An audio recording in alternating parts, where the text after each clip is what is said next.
ومن كل شيء خلقنا زوجين لعلكم تذكرون ففروا إلى الله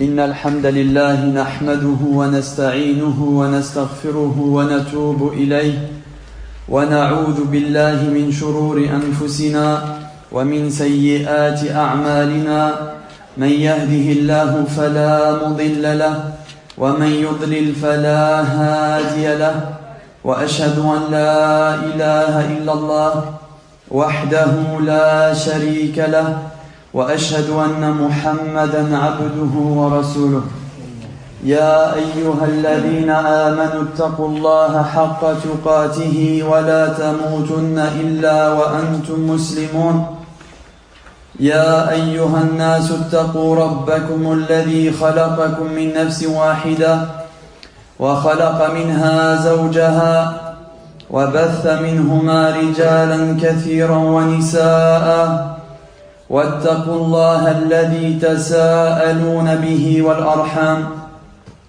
إن الله كان عليكم رقيبا يا أيها الذين آمنوا اتقوا الله وقولوا قولا سديدا يصلح لكم أعمالكم ويغفر لكم ذنوبكم ومن يطع الله ورسوله فقد فاز فوزا عظيما أما بعد فإن أصدق الحديث كتاب الله وخير الهدي هدي محمد صلى الله عليه وسلم وشر الأمور محدثاتها وكل محدثة بدعة وكل بدعة ضلالة وكل ضلالة في النار. Nous sommes toujours, walillahi alhamd, dans la continuité du commentaire de Surat al-Fatiha, l'ouverture. Et nous sommes aujourd'hui au cours numéro 12. Et avant d'entamer le cours numéro 12, un frère a offert des cahiers avec des stylos pour ceux qui souhaitent prendre des notes que je vais vous distribuer, Inch'Allah. Qu'Allah récompense le frère qui a fait cette offre et ce cadeau.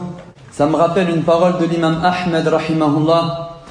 Un jour, un homme est allé voir l'imam Ahmed, rahimahullah, alors qu'il avait atteint un âge avancé et que sa barbe avait blanchi. Et il était toujours, rahimahullah, avec une plume pour pouvoir écrire. Et un homme est allé le voir et il lui a dit « Ya Aba Abdillah, ila mata ma'al mahbara » Un homme est allé voir l'imam Ahmed, rahimahullah, il lui a dit « Ya Aba Abdillah, ô Abu Abdillah, ila mata ma'al mahbara » Jusqu'à quand nous te verrons avec cette plume pour pouvoir écrire et noter. L'imam Ahmed, rahimahullah, alors qu'il avait atteint un âge avancé et la barbe blanche, il était encore avec un encrier et une plume pour pouvoir écrire. Et il a répondu, rahimahullah, Ma'al mahbara ila al-maqbara. Il a répondu, rahimahullah, Al-imam Ahmed, Asad sunnah, rahimahullah wa rahimallahu jami'a a'immat ad-din wa ulama al-muslimin. Il a répondu ma'al mahbara, je resterai avec al-mahbara ila al-maqbara, jusqu'à la tombe. Je resterai avec al-mahbara, ma plume, jusqu'à la tombe. Farahimallahu Ahmed wa ulama al-muslimin. Allah subhanahu wa ta'ala nous dit dans Surat al-Fatiha, l'ouverture, Alhamdulillahi Rabbil Alamin. Toutes les louanges reviennent de droit à Allah, seul le Seigneur des univers. Ar-Rahman Ar-Rahim, le tout miséricordieux, le très miséricordieux. Maliki Yawmiddin, le maître du jour de la rétribution. Iyyaka na'budu wa iyyaka nasta'in. C'est toi seul que nous adorons et c'est toi seul à qui nous implorons aide et secours. Ihdina as-sirata al-mustaqim, guide-nous sur le droit chemin. Sirata alladhina an'amta alayhim, le chemin de ceux que tu as comblés de tes bienfaits. ghayril maghdubi alayhim, non pas le chemin de ceux qui ont encouru ta colère, wala dhalin, ni des égarés. Amin. Surat al-Fatiha, l'ouverture, a'adhamu suwar al-Qur'an. Nous avons dit quelle est la sourate la plus grande, la sourate la plus importante de tout le Coran. Et il n'y a pas dans tout le Coran une sourate comparable à surat al-Fatiha. Il n'y a pas dans tout le Coran une sourate comparable à surat al-Fatiha. Et plus grand encore, il n'y a jamais eu dans aucune révélation avant le Coran, ni dans la Torah, ni dans l'évangile, ni dans le Zabour, dans aucune révélation avant ce livre, Al-Qur'an, il n'y a jamais eu une révélation, dans toutes les révélations, une sourate comparable à surat al-Fatiha, l'ouverture. J'aimerais, bil munasaba, vous faire part d'une information que j'ai trouvée pour le moins étonnante. Elle est liée au verset où Allah subhanahu wa ta'ala dit « Iyyaka na'budu wa iyyaka nasta'in » C'est toi seul que nous adorons et c'est toi seul à qui nous implorons aide et secours. Lors d'une recherche, je suis tombé sur les paroles d'une chanson que beaucoup ont entendue et beaucoup malheureusement chantent. Et en s'attardant sur les paroles de la chanson, déjà premièrement la chanson, la musique est haram. Il n'y a pas de divergence là-dessus. La musique est haram. Sans parler du caractère interdit de la musique, j'aimerais qu'on s'attarde sur les paroles d'une chanson que beaucoup ont chantée, que beaucoup malheureusement ont écoutée. Et vous allez me donner votre avis sur le contenu des paroles. Le chanteur, et je ne citerai pas son nom car il ne mérite pas d'être cité, dans une des maisons d'Allah subhanahu wa ta'ala, il dit عبد القادر يا بوعلم ضاق الحال عليا. Certains sourient, mais c'est parce que peut-être vous ne comprenez pas le sens de ces paroles. Abd al-Qadir, qui est Abd al-Qadir? Qui est Abd al-Qadir ici que ce chanteur invoque, appelle? Abd al-Qadir ya Bou'lam. Tout le monde chante. Daq al-Hala Aliya. Il appelle Abd al-Qadir et on verra qui est ce Abd al-Qadir ici. Qui est ce Abd al-Qadir? Il lui dit: oh Abd al-Qadir, oh Bou'lam, Daq al-Hala Aliya. Ma poitrine s'est resserrée, je me sens oppressé. Et il fait part de ce mal, non pas Allah, mais Abd al-Qadir. Et ensuite il dit: Dawi hali ya Bou'lam, Dawi hali, soigne-moi, soigne ma situation, ya Bou'lam, oh Bou'lam, Sidir Ufa'liya, ô mon maître, fais-moi miséricorde. Ô mon maître, fais-moi miséricorde. Il commence par invoquer Abd al-Qadir, puis ensuite il invoque un autre saint présumé, et encore faut-il que sa sainteté soit prouvée. Il dit Sidi Abd al-Rahman, ensuite il invoque Abd al-Rahman. Dir majhoudak wa tahassan. Il dit: tes efforts sont accomplis parfaitement. Wa anta rajul qa'im khadmaka dhi ramziya. Et dit: ton service est remarquable. Ensuite il invoque Boumedian et dit: ya Sidi Boumedian, wa ana fi ardika nata'amman. Nous sommes dans ta terre apaisée.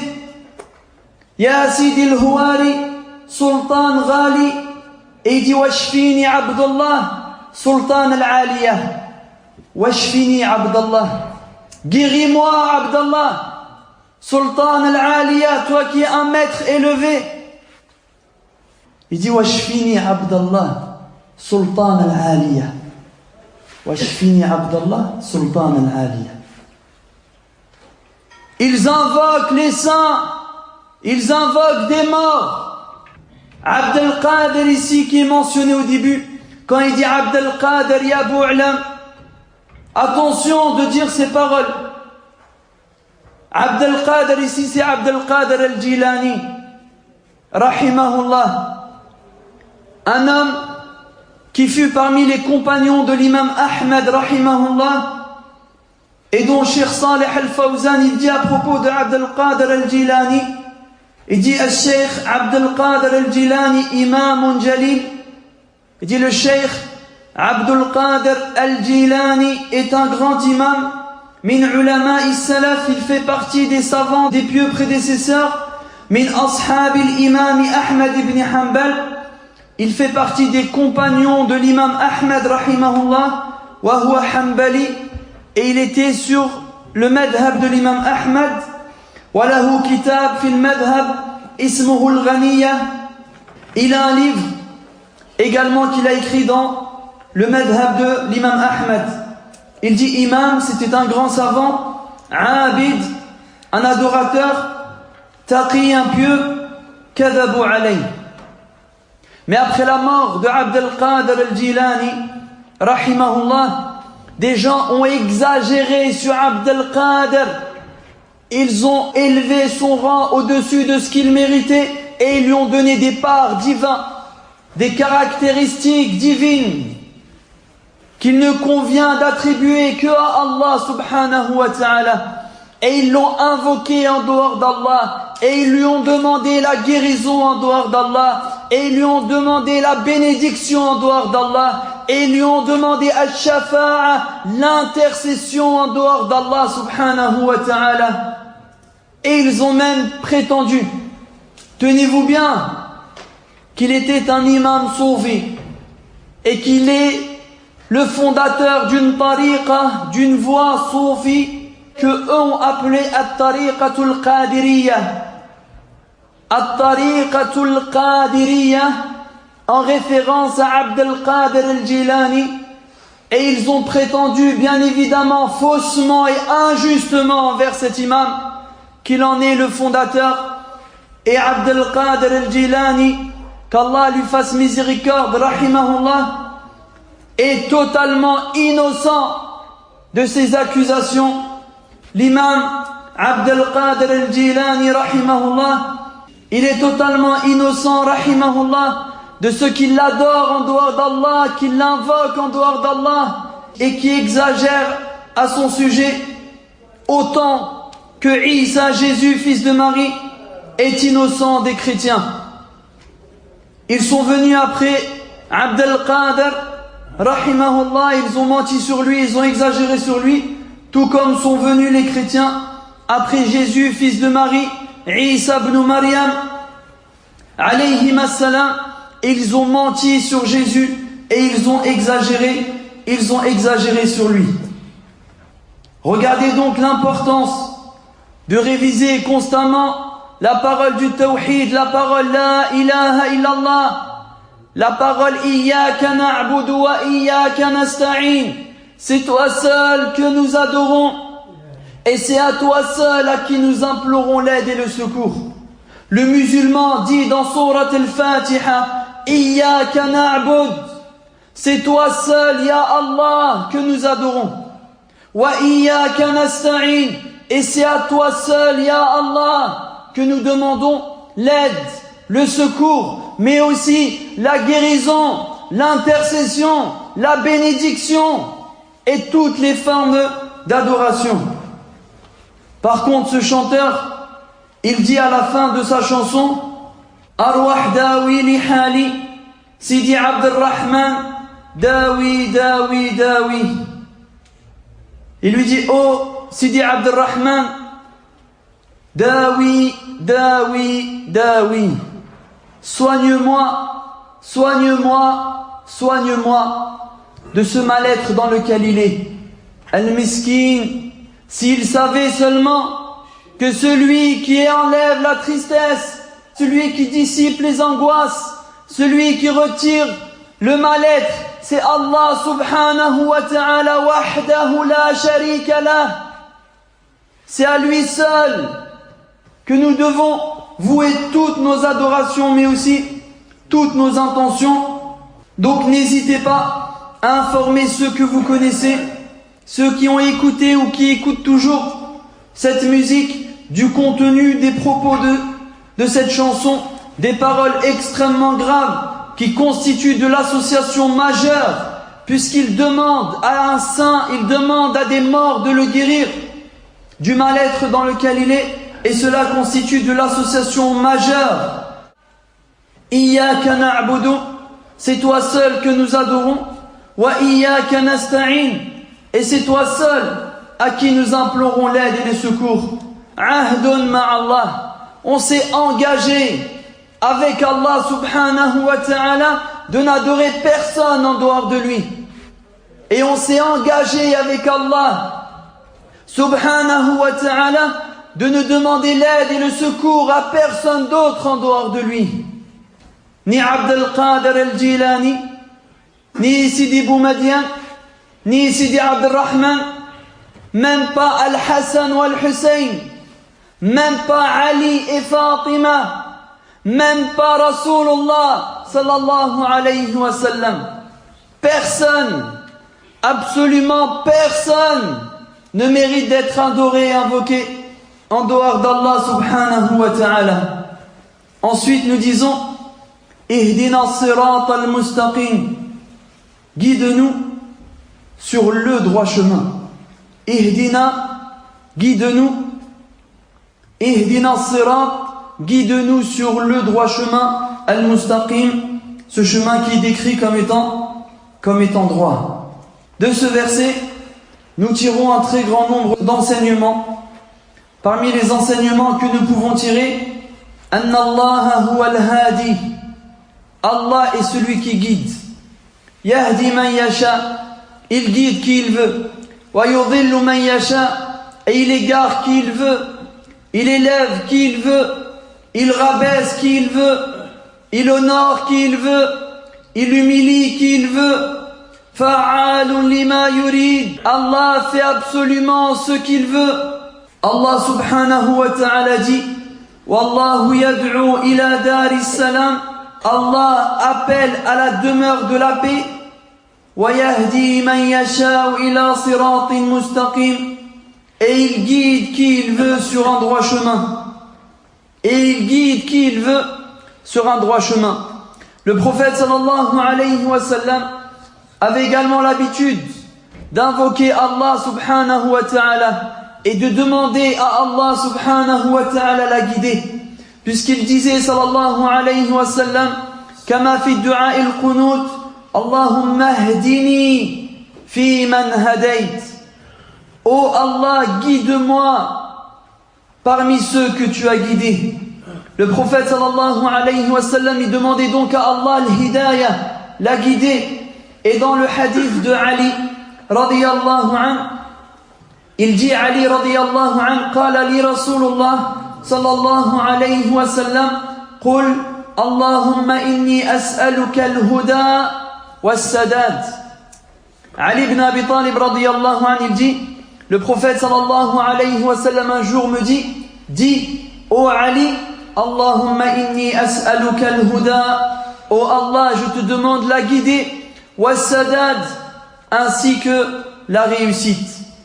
Et on trouve également dans le hadith de al-Barra radiyallahu anhu que le prophète sallallahu alayhi wa sallam disait, Allahumma laula ant mahtadayna wa la tasaddaqna wa la sallayna.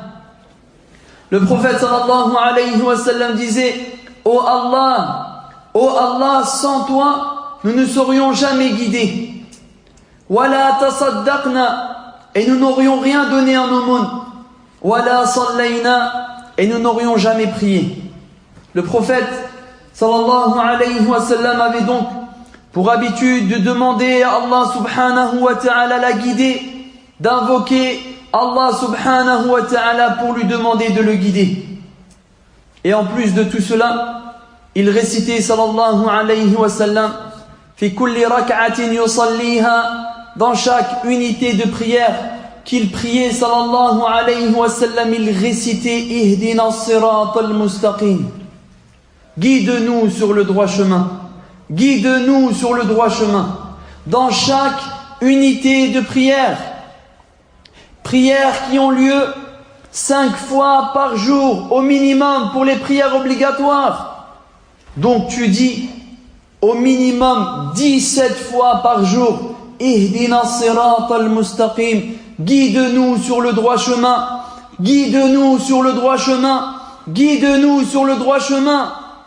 Au moins 17 fois par jour. Guide-nous, Ya Allah, sur le droit chemin. Guide-nous, Ya Allah, sur le droit chemin.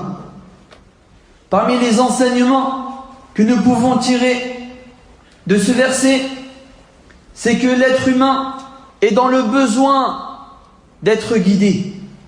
Nous avons tous besoin de la guidée d'Allah subhanahu wa ta'ala. Nous avons besoin d'Allah à chaque moment, à chaque instant. Et sans lui, wallahi, on n'est rien. Sans lui, wallahi, nous sommes rien. Comme il disait, sallallahu alayhi wa sallam, Allahumma lawla ant. Oh Allah, sans toi, ma ihtadayna. Nous ne serions jamais guidés. Wala tasaddaqna. Nous n'aurions jamais rien donné en aumône. Wala sallayna. Et nous n'aurions jamais prié. Sans Allah, tu ne serais pas musulman. Sans Allah, tu ne serais pas musulman. Sans Allah, tu ne serais pas de ceux qui prient. Sans Allah, tu ne serais pas parmi ceux qui sont actuellement dans les maisons d'Allah. Sans Allah, nous sommes rien, absolument rien. Le mérite et le bienfait tout entier revient à Allah subhanahu wa ta'ala. Quant à nous, nous sommes des créatures faibles qui commettons des erreurs, pécheurs qui commettons des péchés de jour comme de nuit. Nos péchés sont nombreux, nos manquements sont multiples. Mais Allah subhanahu wa ta'ala fait miséricorde à ses serviteurs. Celui qui se rappelle de qui est Allah et de qui il est lui, il se rappellera le besoin alors qu'il a d'Allah subhanahu wa ta'ala et de sa guidée. Il comprendra alors pourquoi il récite dans chaque unité de prière Ihdina sirat al-mustaqim. Guide-nous sur le droit chemin. Guide-nous sur le droit chemin. Car ô combien nous avons besoin d'être sur ce chemin droit. Sache que ce chemin est un seul chemin qui mène à Allah subhanahu wa ta'ala. Et il y a à droite et à gauche de ce chemin subul, des sentiers qui eux mènent en enfer. Ihdina sirat al-mustaqim. Guide-nous. Ihdina, guide-nous. As-sirat, sur le chemin. Mustaqim, droit. Il y a énormément d'enseignements. Parmi les enseignements que nous pouvons tirer de Ihdina, guide-nous, anna al-hidayata naw'an. Al-hidayah, la guidée, naw'an, est de 2 catégories. Hidayatu irshad wa hidayatu tawfiq. Hidayah, guide-nous dans le sens dirigé. Guider dans le sens de montrer et de diriger le chemin, vers le chemin. Wa hidayatu tawfiq, et la guider dans le sens de l'acceptation de la vérité. Al-hidayah, la guider à 2 sens. Irshad wa dilala, montrer le chemin, diriger vers le chemin. Et la deuxième catégorie, hidayatu tawfiq, la guider dans le sens l'acceptation, guider dans le sens d'accepter la vérité et de s'y soumettre. Allah subhanahu wa ta'ala dit wa innaka latahdi ila siratin mustaqim. Tu guides certes sur un droit chemin. Le prophète sallallahu alayhi wa sallam guide. Allah dit wa innaka latahdi ila siratin mustaqim. Tu guides certes sur un droit chemin. Le prophète sallallahu alayhi wa sallam guide. Allah dit qu'il guide. mais guider dans le sens de irshad wa dilala. Tu guides certes vers un droit chemin dans le sens de diriger. Tu diriges les gens sur le droit chemin. Tu montres le chemin. Tu expliques comment suivre ce chemin. Hidayatu irshad wa dilala, dans le sens de diriger et montrer. Mais est-ce que le prophète sallallahu alayhi wa sallam a la capacité de hidayatu tawfiq, de faire accepter la vérité aux gens dans leur cœur? Absolument pas. Donc la première catégorie c'est hidayatu irshad, et la deuxième catégorie hidayatu tawfiq. Al-Imam Abdurrahman ibn Sa'di rahimahullah, il dit dans le commentaire du verset wa innaka la tahdi ila siratin mustaqim, et certes tu guides sur un droit chemin. Il dit rahimahullah fatilka hidayatul bayan wal irshad, cette guidée qui a été affirmée au prophète sallallahu alayhi wa sallam, c'est la guidée dans le sens de diriger vers, et non pas l'acceptation de la vérité dans le cœur des gens. Ar-Rasul sallallahu alayhi wa sallam yubayyinu as-sirat, il dit car le prophète sallallahu alayhi wa sallam dirige les gens vers le droit chemin, wa yuraghibu fihi, et il les appelle à suivre ce droit chemin, wa yabdhulu juhdahu fi sulukil khalqi lah, et il dépense tous ses efforts à ce que les êtres humains puissent emprunter ce chemin. Et il dit rahimahullah amma kawnuhu yakhluqu fi qulubihim al-iman wa yuwaffiquhum bil fi'l fa hasha wa kalla. Quant au fait de croire que le prophète sallallahu alayhi wa sallam a la capacité de guider, c'est-à-dire dans le sens de soumettre ton cœur à la vérité, fa hasha wa kalla. Le prophète sallallahu alayhi wa sallam n'a pas la capacité de soumettre un cœur à la vérité et d'y mettre la vérité. Car cela c'est spécifique à Allah subhanahu wa ta'ala. Mais par contre, il a dépensé sa vie entière, sallallahu alayhi wa sallam, fil irshad, dans le fait d'expliquer et de diriger les gens vers le droit chemin, mais il n'a pas la capacité de soumettre leur cœur à la vérité et de faire en sorte qu'ils se convertissent. Allah subhanahu wa ta'ala dit innaka la tahdi man ahbabt walakinna Allah yahdi man yasha wa huwa a'lamu bil muhtadin. Dans le premier verset, Allah subhanahu wa ta'ala dit que le prophète sallallahu alayhi wa sallam guide. Et dans ce deuxième verset, Allah subhanahu wa ta'ala dit innaka la tahdi, certes tu ne guides pas man ahbabt, ce que tu aimes, walakinna Allah yahdi man yasha, mais c'est Allah qui guide ce qu'il veut, wa huwa a'lamu bil muhtadin, et Allah sait qui sont les bien guidés. Dans ce deuxième verset, Allah subhanahu wa ta'ala dit que le prophète sallallahu alayhi wa sallam la yahdi, ne guide pas. Il n'y a pas de contradiction dans le Coran. Il y a des contradictions dans le Coran, dans ta tête peut-être, mais pas dans le Coran. Si tu penses qu'il y a deux versets qui s'opposent, sache que l'opposition est dans ta tête, pas dans le Coran. Il n'y a pas d'opposition dans la parole d'Allah subhanahu wa ta'ala, il n'y a pas de contradiction dans la parole d'Allah subhanahu wa ta'ala. Quand Allah dit que le prophète sallallahu alayhi wa sallam guide, on a dit guider dans le sens de diriger, irshad. Et dans ce verset maintenant, Allah subhanahu wa ta'ala dit la tahdi, tu ne guides pas. Tu ne guides pas. Quelle guidée? Hidayat tawfiq. Tu ne guides pas dans le sens, tu n'as pas la capacité de mettre la foi dans les cœurs des gens et de soumettre les cœurs à la vérité. Ça, tu ne peux pas le faire. Ce qu'on appelle hidayat tawfiq. Innaka la tahdi man ahbab, tu ne guides pas ce que tu aimes. Walakinna Allah yahdi man yasha, car Allah guide en réalité ce qu'il veut. Al-Bukhari rapporte dans son Sahih, d'après Ibn Musayyab, عن أبيه قال لما حضرت أبا طالب الوفاء جاءه رسول الله صلى الله عليه وسلم. Al-Bukhari rapporte dans son Sahih que lorsque son oncle, l'oncle du prophète sallallahu alayhi wa sallam, est arrivé sur son lit de mort, Abu Talib est le frère de son père. Le père du prophète sallallahu alayhi wa sallam s'appelle Abdullah. Abu Talib et Abdullah sont des frères. Donc son oncle, Abu Talib, est en train de décéder.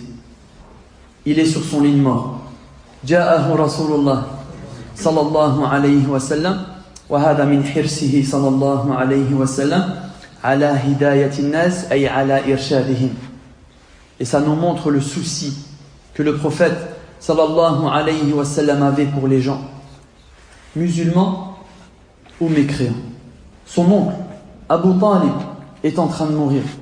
Le prophète sallallahu alayhi wa sallam, il va le voir sur son lit de mort. Il y avait à ses côtés, aux côtés de Abu Talib, son oncle, deux personnes, Abdullah ibn Abi Umayya et Abu Jahl. Le prophète sallallahu alayhi wa sallam, il dit: Ya am, ô oncle, qul la ilaha illallah. Ya am, ô oncle, qul la ilaha illallah. Dis la ilaha illallah. Une parole par laquelle je pourrai intercéder en ta faveur le jour du jugement dernier auprès d'Allah. Mais Abu Jahl et Abdullah ibn Abi Umayya, ils étaient présents.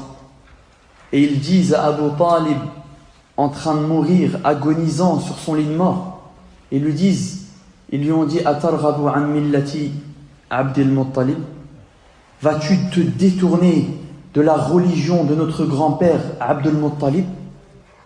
Et là il lui rappelle l'attachement à la religion des ancêtres. Vous avez vu comment cet attachement à la religion des ancêtres peut être terrible et la cause de ta perte. Qala Allah, qala Rasulullah, mais tu penses à ton grand-père, mais dans notre pays, on fait comme ça. Nous, chez nous, on fait comme ça. Nous, dans notre famille, on fait comme ça. Mon grand-père a toujours fait comme ça. Chez nous, c'est comme ça. Et c'est par cette porte que Abdullah ibn Abi Umayya et Abu Jahl essayent de rentrer lors de la mort de Abu Talib. Ils lui disent: Atarghabu an millati Abdul Muttalib, vas-tu te détourner, vas-tu rejeter la religion de Abdul Muttalib? Et le prophète sallallahu alayhi wa sallam, il dit: Ya am, oncle, oh mon oncle, qul la ilaha illallah, dis la ilaha illallah, parole par laquelle je pourrai intercéder en ta faveur. Il est sur son lit de mort. Il y a deux appels. Un appel pour aller au paradis et un appel pour aller en enfer. Un appel vers la rahma d'Allah, la miséricorde d'Allah subhanahu wa ta'ala, et un appel vers la colère d'Allah subhanahu wa ta'ala. La da'wa de Rasulullah sallallahu alayhi wa sallam et la da'wa de Abu Jahl. Un appel pour le paradis et un appel pour l'enfer. Et malheureusement, le choix de Abu Talib a été mauvais. Le prophète sallallahu alayhi wa sallam, il répète: A'ada alayhi nabiy sallallahu alayhi wa sallam. Et lui dit: Ya am, ô oncle, dis la ilaha illallah. Et eux ils disent: Atarghabu an millati Abdul Muttalib, vas-tu rejeter la religion de notre grand-père Abdul Muttalib? Et la fin pour lui fut terrible. Fakana akhira ma qal huwa ala millati Abdul Muttalib. Et il a dit avant sa mort: je suis sur la religion de Abdul Muttalib. Wa aba, il a refusé de se soumettre à la religion d'Allah subhanahu wa ta'ala, à l'appel du prophète sallallahu alayhi wa sallam. Il a refusé de dire la ilaha illallah. Fa Abu Talib fin nar. L'oncle du prophète sallallahu alayhi wa sallam, Abu Talib, est en enfer.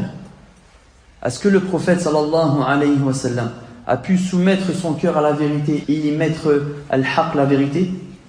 Absolument pas.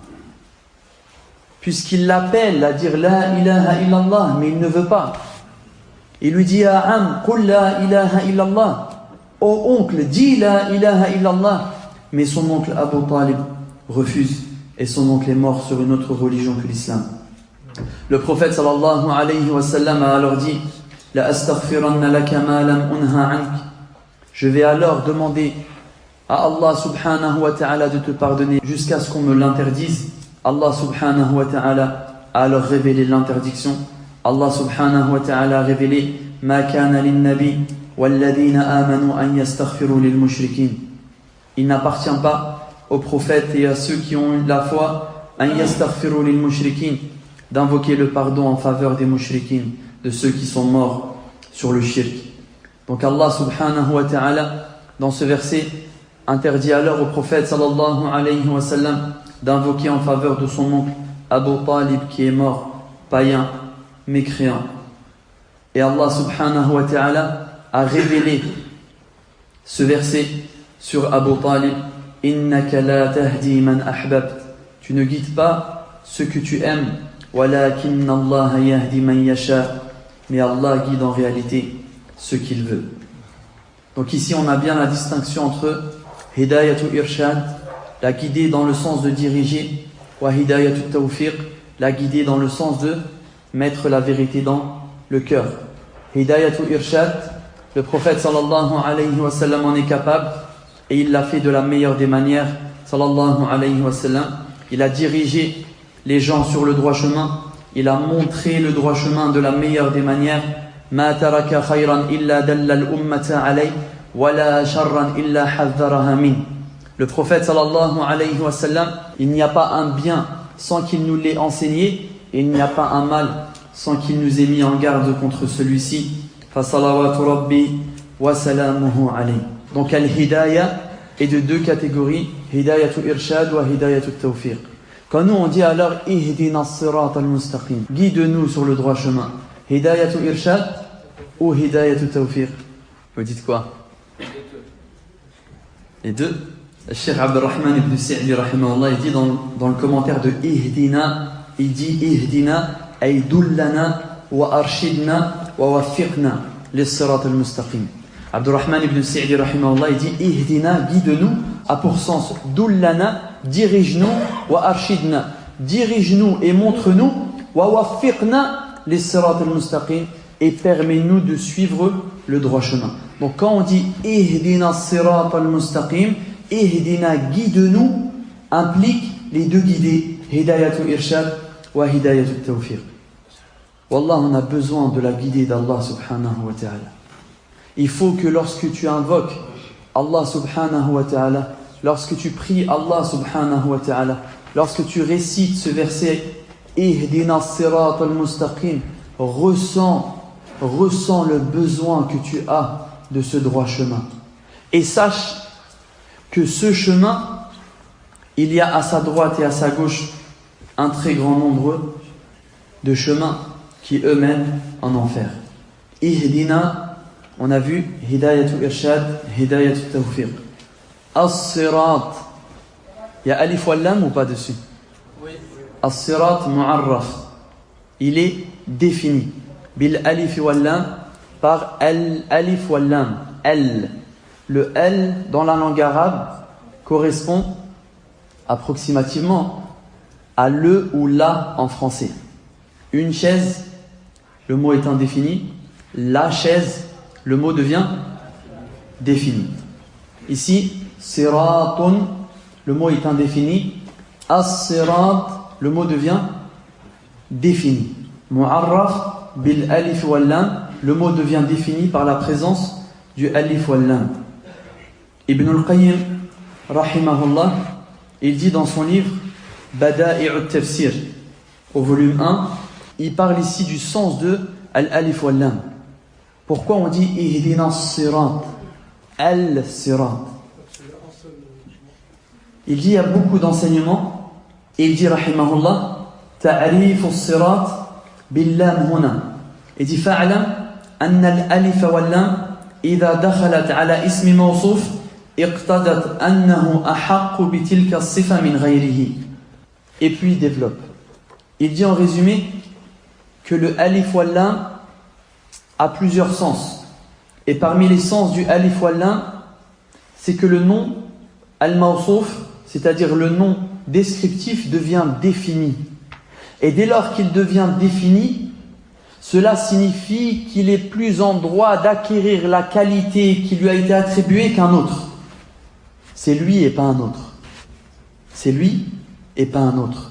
Donc quand tu dis ihdina as-sirat, al-sirat, Alif wal lam.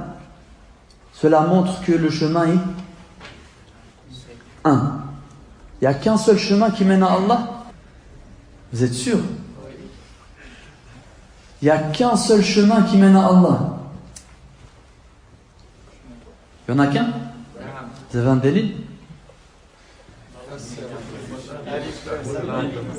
Ihdina as-sirat.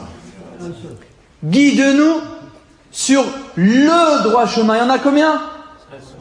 Il n'y en a qu'un. Des chemins droits qui mènent à Allah, il n'y en a qu'un. Il n'y en a qu'un seul. Et dans ce passage de Surat al-Fatiha, dans ce verset de Surat al-Fatiha, Ihdina as-sirat al-mustaqim, guide-nous sur le droit chemin. Il y a une réfutation à qui? Une réponse à qui? À ceux qui disent al-turuq, ashab al-turuq. Allah il dit as-sirat et eux ils disent al-turuq. Allah il dit as-sirat et eux ils disent turuq, les voies. Il y a dans ce verset Ihdina as-sirat al-mustaqim raddun ala ashab al-turuq, une réfutation claire à ceux qui suivent des turuq, al-tariq al-fulaniya ou al-tariq al-fulaniya. Quant aux musulmans, il leur a été ordonné de suivre une seule tariqa. Laquelle? At-tariqatul muhammadiyya, la tariqa du prophète Muhammad, la voie, le chemin du prophète Muhammad sallallahu alayhi wa sallam. Et tu dois en être fier. Quand eux sont fiers de s'affilier ou d'affilier leur tariqa au PDG, au cheikh de la tariqa, ils sont fiers, ils donnent le nom de ce marabout, de ce sorcier au nom, ils donnent son nom au nom de la tariqa. Toi, tu dois être fier, encore plus, wallah, de suivre at-tariqatul muhammadiyya, la tariqa du prophète Muhammad sallallahu alayhi wa sallam. Siratun wahid, un seul chemin mène à celui qui est wahid, un. Siratun wahid, un seul chemin qui mène à celui qui est wahid, un. Un chemin mène à celui qui est un. Il n'y a qu'un chemin qui mène à lui, et c'est le chemin du prophète sallallahu alayhi wa sallam. Quant au mot as-sirat, que signifie as-sirat? Ça vient du verbe sarata, qui signifie? Que signifie sarata? Idha bala'ahu bal'an sahlan. Étymologiquement dans la langue arabe, sarata signifie avaler, bal'an sahlan avec facilité. Avaler avec facilité.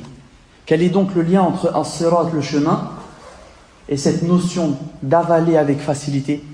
Car le chemin, c'est comme s'il avalait ses passants avec facilité, et les passants peuvent, eux, avancer sur ce chemin avec facilité. Puis, Ibn al-Qayyim rahimahullah, il dit, et les Arabes utilisent le mot as-sirat lorsque 5 caractéristiques sont présentes sur ce chemin. Pour que ce chemin, les Arabes vont utiliser le mot as-sirat, il faut combien de caractéristiques? La première, an yakuna, il faut que ce chemin soit mustaqiman. Il faut que ce chemin il soit droit. Si un chemin est tortueux, si un chemin est plein de virages, il tourne à droite et à gauche, est-ce que les Arabes vont utiliser le terme de sirat pour décrire ce chemin? Non. Car la première condition pour que ce chemin soit considéré comme étant sirat, il faut qu'il soit mustaqim, droit. D'ailleurs, l'imam Ahmad rapporte dans son Musnad, Ad-Darimi et d'autres, d'après Abdullah ibn Mas'ud radiyallahu anhu, قال خط لنا رسول الله صلى الله عليه وسلم خطا. Abdullah ibn Mas'ud radiyallahu anhu dit que le prophète sallallahu alayhi wa sallam un jour a tracé un trait par terre. Et il dit, sallallahu alayhi wa sallam, hada sabilullah, voici le chemin d'Allah. Puis le prophète sallallahu alayhi wa sallam a tracé des traits à droite et à gauche de ce chemin droit. Et il dit, sallallahu alayhi wa sallam, hadihi subul. Ça c'est des sentiers, les sentiers de la perdition. Ala kulli sabilin minha shaytan. À la tête de chaque sentier, de ces sentiers à droite et à gauche, shaytan. Un shaytan. Yad'u ilay, qui appelle les gens à suivre ce sentier. Il y a un chemin droit, le prophète sallallahu alayhi wa sallam l'a tracé au sol, et à droite et à gauche de ce trait, il a tracé des traits à droite et à gauche pour montrer as-subul, les sentiers. Et il dit sallallahu alayhi wa sallam, à droite et à gauche de ce chemin droit, il y a des sentiers. Wa ala kulli sabilin minha shaytan. Et à la tête de ces sentiers, des shayatin qui appellent à suivre leur voie qui mène à l'enfer. Puis le prophète sallallahu alayhi wa sallam récita wa anna hada sirati mustaqiman fattabi'uhu, et voilà mon chemin dans toute sa rectitude, suivez-le donc, wa la tattabi'u subul, et ne suivez pas les sentiers, fatafarraqa bikum an sabili, qui vous écarteront certes de sa voie. Voilà ce qu'il vous a enjoint, ainsi atteindriez-vous la piété. Donc le prophète sallallahu alayhi wa sallam, il enseigne donc aux compagnons à travers les traits qu'il traça par terre qu'il y a un seul chemin. Sabilullah, sabilun wahid. Ce chemin qui mène à Allah est un, mais attention, car il y a à la droite et à la gauche de ce chemin droit, subul, des sentiers. Wa ala kulli sabilin shaytan. Et il y a à la tête de ces sentiers un shaytan qui appelle, qui t'appelle toi à sortir de ce chemin droit, qui t'appelle toi à te détourner de ce chemin droit pour suivre leurs sentiers, les sentiers de la perdition qui te mèneront certes en enfer si tu le suis. Premier wasf, première caractéristique, ce chemin doit être mustaqim, droit. La deuxième caractéristique, c'est qu'il doit être an yakuna sahlan, facile d'accès. Si Allah subhanahu wa ta'ala utilise le mot as-sirat, c'est pour montrer également que le chemin sabilullah, siratullah, al-mustaqim, sahl, que le chemin d'Allah subhanahu wa ta'ala est facile. Le troisième wasf, la troisième caractéristique, an yakuna maslukan. Les gens peuvent emprunter ce chemin. An yakuna maslukan, les gens doivent pouvoir pratiquer et utiliser et prendre ce chemin. La quatrième caractéristique, an yakuna wasi'an. Ce chemin, il doit être vaste. Les chemins dayiq, étroits, ne peuvent pas être appelés sirat dans la langue arabe, puisque parmi les caractéristiques du mot as-sirat dans la langue arabe, an yakuna wasi'an, ce chemin doit être vaste, large. Et en effet, le chemin d'Allah subhanahu wa ta'ala, siratullah wasi', le chemin d'Allah subhanahu wa ta'ala est vaste, très large, tellement vaste qu'il peut contenir tout le monde. Et Allah subhanahu wa ta'ala les appelle d'ailleurs, appelle l'humanité tout entière, les hommes et les djinns, quelle que soit leur religion, à délaisser la religion de leurs ancêtres pour pouvoir suivre son chemin à lui, sa voie à lui, sa religion à lui, subhanahu wa ta'ala. Et la cinquième condition, an yakuna mawsulan ila al-maqsoud, il faut que ce chemin puisse mener au point d'arrivée. Ce n'est pas un chemin de perdition, il faut que ce chemin puisse mener au point d'arrivée. Qui peut me rappeler les 5 caractéristiques de as-sirat dans la langue arabe? Awalan an yakuna mustaqiman, il faut que ce chemin soit droit. Thaniyan, deuxième caractéristique, an yakuna sahlan, il doit être facile d'accès. Troisième caractéristique, an yakuna maslukan, les gens doivent pouvoir entreprendre cette route et pouvoir prendre ce chemin. Quatrième caractéristique, an yakuna wasi'an, il faut que ce chemin soit large, vaste, et on a dit le chemin d'Allah est assez vaste pour accueillir les hommes et les djinns rassemblés. La cinquième caractéristique, an yakuna mawsulan ila al-maqsoud, que ce chemin puisse mener au point d'arrivée. Et l'islam rejoint ces caractéristiques. L'islam, c'est une religion de droiture. L'islam ne change pas en fonction du temps, en fonction du lieu. L'islam ne change pas en fonction du temps, en fonction du lieu. L'islam est une religion unique. L'islam est une religion de droiture. L'islam est une religion saine. L'islam est une religion facile. Même si certaines personnes se le sont rendues difficiles, mais l'islam en réalité est facile. L'islam est une religion que tout le monde peut pratiquer, l'homme, mais aussi la femme, la personne handicapée, mais aussi la personne en bonne santé. Et l'islam va considérer les caractéristiques de chacun, l'homme avec ses caractéristiques, la femme avec ses caractéristiques, la personne en bonne santé avec sa qualité et la personne malade avec sa maladie. L'islam est une religion wasi'a, vaste, assez vaste comme on a dit pour accueillir tout le monde. Tout le monde. Celui qui veut se convertir à l'islam. Mais toi tu l'aimes pas. Tu vas lui dire quoi? Non? Il n'y a plus de place. L'islam est vaste, assez vaste pour accueillir tous ceux qui, parmi les hommes et les djinns, qui souhaitent se convertir à la religion d'Allah subhanahu wa ta'ala. Mawsoulan ila al-maqsoud. L'islam mène al-maqsoud au but ultime. Wal-maqsoud huwa Allah. Car l'islam est la religion qui mène à Allah subhanahu wa ta'ala. Ibn al-Qayyim rahimahullah, il disait dans un vers de poésie, et il rassemble toutes ces informations, tous ces enseignements, il dit Fali wahidin kun wahidan fi wahid. C'est un vers de poésie qui est facile et qui résume l'islam dans sa globalité. Il est bien que tu le mémorises. Fali wahidin, c'est qui al-wahid? Allah.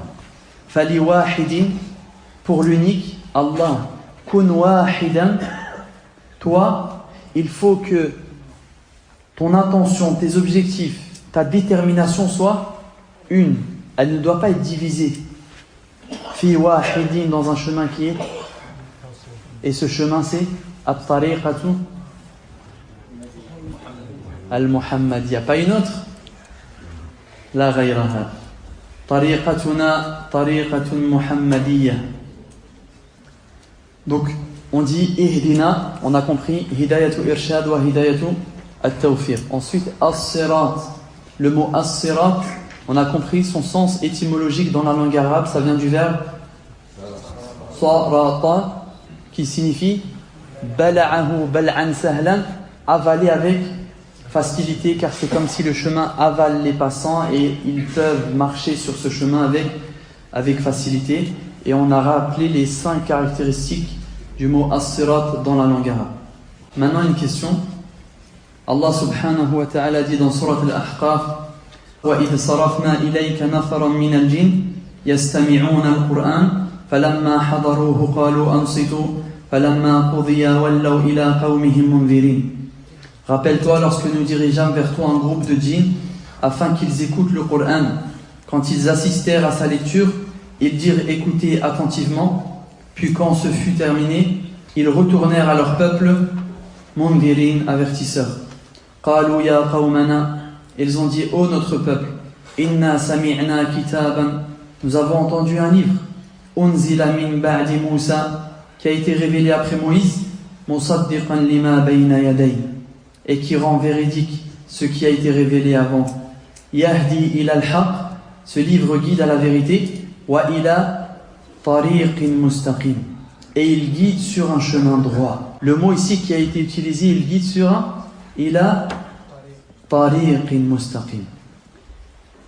Pour comprendre ces versets, ils ont dit ensuite ya qawmana ajibu da'i Allah, ô notre peuple, répondez à l'appel d'Allah, au prédicateur d'Allah, wa aminu bihi, et croyez en lui, yaghfir lakum min dhunubikum, Allah vous pardonnera vos péchés, wa yujirkum min adhabin alim, il vous protégera d'un châtiment douloureux. Ces versets font suite au fait que le prophète sallallahu alayhi wa sallam récita du Coran.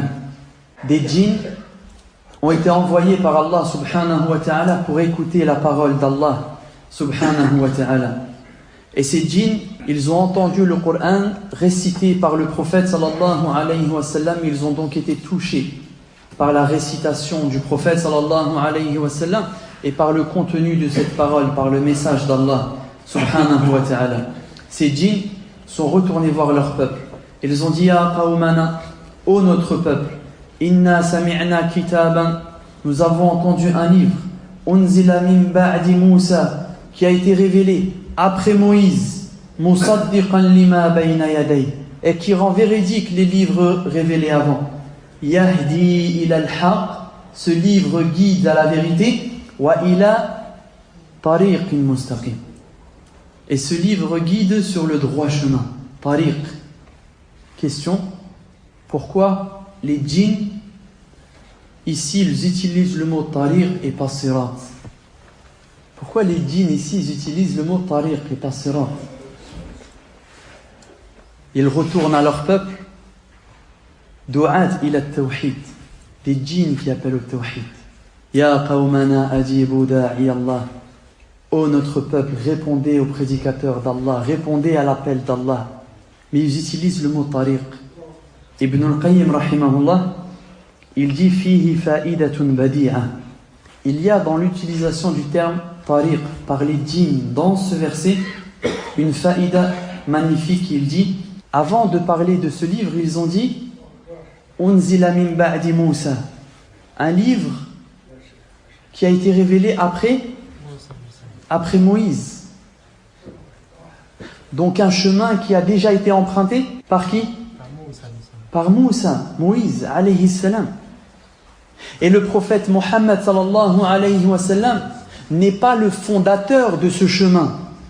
Le chemin existait avant notre prophète Mohammed sallallahu alayhi wa sallam. Et c'est ce sur quoi les djinns, lorsqu'ils appellent leur peuple à l'islam, ont voulu insister ici. En mentionnant Moïse, Moussa alayhi salam, ils veulent dire par cela que le prophète Mohammed sallallahu alayhi wa sallam n'a pas inventé une nouvelle religion, n'a pas inventé un nouveau chemin, mais ce chemin a déjà été emprunté par des prophètes avant lui. Le prophète qui a été cité ici, c'est Moussa, Moïse alayhi salam. Unzila min ba'di Moussa, musaddiqan lima bayna yaday, yahdi ila al-haq wa ila tariqin mustaqim. Ibn al-Qayyim rahimahullah, il dit, ils veulent insister sur le fait que le prophète Mohammed sallallahu alayhi wa sallam n'est pas le fondateur de ce chemin, n'est pas celui qui a fondé ce chemin, mais que ce chemin, lui, existait avant le prophète Mohammed sallallahu alayhi wa sallam, car le mot tariq signifie matrouq. Matrouq, taraqa qui signifie frapper. Taraqa signifie frapper. Les pieds ont frappé sur la terre, un chemin qui a déjà été emprunté. At-tariq, c'est un chemin qui a déjà été emprunté. Ils ont utilisé les djinns ici le mot tariq pour signifier que ce chemin a déjà été emprunté par qui? Par les prophètes. Avant le prophète Mohammed sallallahu alayhi wa sallam, ce chemin a été emprunté par Adam, par Noé, par Ibrahim, Abraham, Ismaïl, Ishaq, Isaac, a été emprunté par Youssouf, Joseph, par Daniel, le prophète Daniel alayhi salam, par Moïse, Moussa alayhi salam, Isa ibn Maryam, Jésus également a emprunté ce chemin, et le prophète Mohammed sallallahu alayhi wa sallam vient dans la continuité de ce message, dans la continuité de ce chemin, raison pour laquelle on comprend donc l'importance de cette parole, cette phrase que nous récitons dans chaque verset, dans chaque unité de prière. Ihdina siratal mustaqim. Cette parole, on demande à Allah subhanahu wa ta'ala de nous guider sur le droit chemin. On demande à Allah subhanahu wa ta'ala de nous guider sur le droit chemin, car ô combien nous sommes tous sans exception dans le besoin de ce chemin, dans le besoin de la guider d'Allah subhanahu wa ta'ala. Naktafi bihadha al-qadr. Subhanaka Allahumma wa bihamdik, ashhadu an la ilaha illa ant, astaghfiruka wa atubu ilayk, wa barakallahu fik.